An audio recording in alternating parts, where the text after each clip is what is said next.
Hi guys, কেনে আছে সকলো? বৰ্তমান ভালে আছেনে? বুধান চেকা আন্টা ভিডিঅ'লৈ আপোনালোকক সকলোকে স্বাগতম জনাইছোঁ। আৰু ৰাতিপুৱা এতিয়া বাজিছে তাৰমানে 4:20 আৰু তাৰমানে সকলোকে তাৰমানে মোৰ ফালৰ পৰা আন্তৰিকতা গুড মৰ্ণিং ৰাতিপুৱাই। আৰু আজি মই এতিয়া ৰাতিপুৱাই যাবলৈ আহিছোঁ আঠখিলীয়া নামঘৰ, বিশেষকৈ গাড়ী লৈ দেখিছেনে? আৰু মই যাম আঠখিলীয়া নামঘৰ, আহি পানি দুআষাৰমান কথা ক'ম।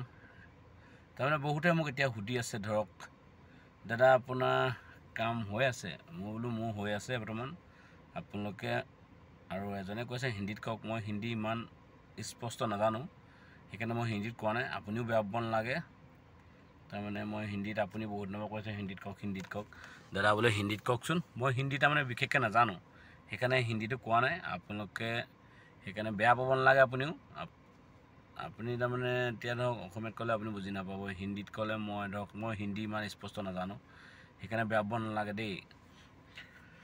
আৰু যিমানে যি নহওক, কামটো এতিয়া 22 তাৰিখে কৈছে দিম বুলি, ৰিজাল্টটো 22 তাৰিখে চাওক কি হ'ব। আৰু মইনো ফাইনেলি ময়ো গম নাপাওঁ। আৰু তাৰমানে মই গম নাপাওঁ তাৰমানে কামটো হ'বনে নহ'ব। সেইকাৰণে তাৰমানে মোক সোধাতকৈ আপোনালোকে হেৰি কওকচোন। মই কালি ভিডিঅ'টো কৈছোঁৱেই, মোক যে সুধি লাভ নাই। আপোনালোকৰ নিজৰ ডিভিজনত আপোনালোকে নিজৰ লিডাৰক সোধক কেতিয়া হ'ব, কি কথা, লিডাৰৰ লগত কথা পাতক, তেতিয়া আপোনালোকে বেছি গম পাব। মই জনোৱাতকৈ আপোনালোকে নিজে নিজৰ ডিভিজনত সোধক।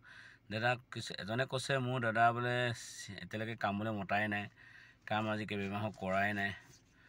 আপুনি নিজৰ লিডাৰজনক সোধক, আপোনাকো কৈছোঁ। আৰু আকৌ এজনে কৈছে দাদা বোলে শ্বিফটিঙে কৰি থাকিবনে কিনো বোলে। 24 তাৰিখে ধৰক 24 তাৰিখে কিবা মাল গুদাম বনোৱা কথা আছে। মাল গুদামবোৰ 24 তাৰিখে লাগু কৰিব নে কেতিয়া কৰিব?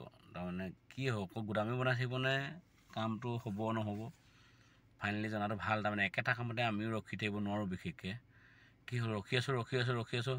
এতিয়া ৰখি বুঢ়া হ'লে কাম কৰিবতো মন নহয়। বুঢ়া হ'লে চাউলৰ বেগটো আমি বকিব নোৱাৰোঁ। আৰু মেইন কথা হ'ল এতিয়া তাৰমানে আজি আমাৰ শ্বিফটিং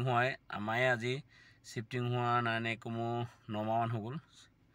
আৰু 9 মাহ হৈ গ'ল। আমাৰ ট্ৰেইনিং 3 মাহ কৈছিলে, ট্ৰেইনিঙৰ পিছতে হ'ব কৈছিলে। ট্ৰেইনিং 3 মাহ হৈ গ'ল, ট্ৰেইনিঙো নাই। 3 মাহৰ পিছত আমাৰ তাৰমানে কামো নাই।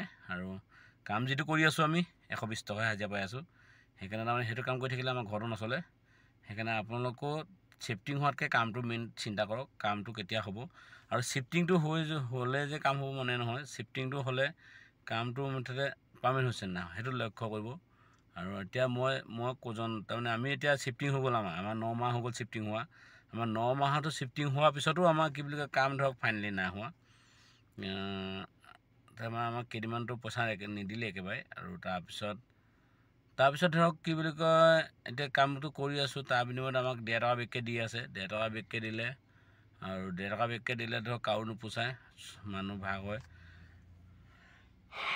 সেইকাৰণে আপোনালোকে নিজৰ ঠিকাদাৰ তাৰমানে নিজৰ লিডাৰক সোধক। লিডাৰক সুধি পিনি জনক কথাটো কি হৈছে। আৰু আপোনালোকে মোক সুধি থকাতকৈ লিডাৰক সুধিলে বেছি বেষ্ট হ'ব। লিডাৰে গম পাব কি হৈছে কি নাই হোৱা। সেইদিনা 3 তাৰিখৰ মিটিঙত কি ক'লে কি নক'লে তেতিয়া গম পাব। আৰু মেইন কথা হ'ল কি হ'ল, আপোনালোকে তাৰমানে মোক সুধি থাকিলে লাভ নাই। তাৰমানে কেলৈ কৈছোঁ, আপোনালোকৰ নিজৰ কালি মই ভিডিঅ'টো কোৱাই আছিল, নিজৰ ডিভিজনত নিজে আপোনালোকক সোধকচোন, বেছি বেষ্ট হ'ব মোক সুধি থকাতকৈ। তাৰমানে আপোনালোকৰ কামলৈও মতা নাই কৈছে, শ্বিফটিং নাই হোৱা কৈছে। আপোনালোকক কামলৈ মাতিব, মই লৈছোঁ বাৰু। কামলৈ মাতিব আপোনালোকে একো নোপোচাব। সেইকাৰণে এতিয়া বৰ্তমান কাম নোহোৱালৈকে বেলেগত কৰি থাককচোন।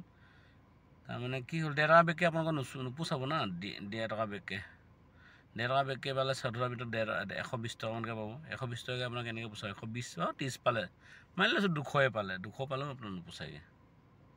সেইকাৰণে আপোনালোকে পৰাপক্ষত এতিয়া বেলেগত কৰি থাকক। যেতিয়া মাতিব, কাম হ'লেতো এনেও মাতিবই ফাইনেলি আপোনালোকক। সেইকাৰণে আপোনালোকে যিমান পাৰে বেলেগতো চেষ্টা কৰি থাকক। আৰু তাৰমানে ধৰক এইটো কামতে লাগি থাকিলেও ধৰক আপোনালোকৰ ঘৰ পৰিয়াল নচলিব। এতিয়া কিছুমান ধৰক 4 মাহ বহি গৈছে, কিছুমান 5 মাহ বহি গৈছে। মই এতিয়া আজি তাৰিখত মই আজি জানুৱাৰীৰ পৰা আজি 7 মাহ দিন বহি আছোঁ বুলি ক'লেও বেয়া নহয়। 7 মাহ দিন বহি আছোঁ।